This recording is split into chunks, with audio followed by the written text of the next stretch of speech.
The masks are off for many across Ontario. The province has lifted its mask mandate for most indoor settings, including the classroom. However, many students and staff at local schools have decided to keep the face coverings. Reportedly, about 50% of students were still masked today. Mitchell Ringos has the details.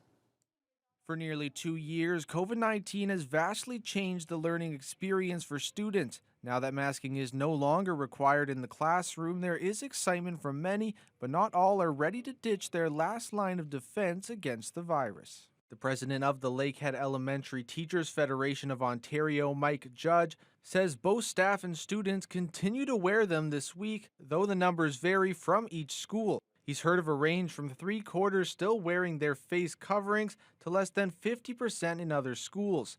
The Lakehead District School Board had recently asked for an extension of the mask mandate with worry of high rates of gatherings and travel over the March break.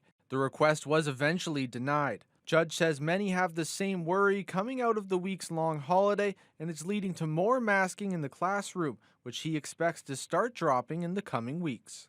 With families taking that opportunity to travel a little bit, or there were some big hockey tournaments in the city, for example, this past weekend, and so some gatherings were larger gatherings, and so I think some families are being a little bit cautious, which is probably appropriate, and we'll make another decision come next Monday.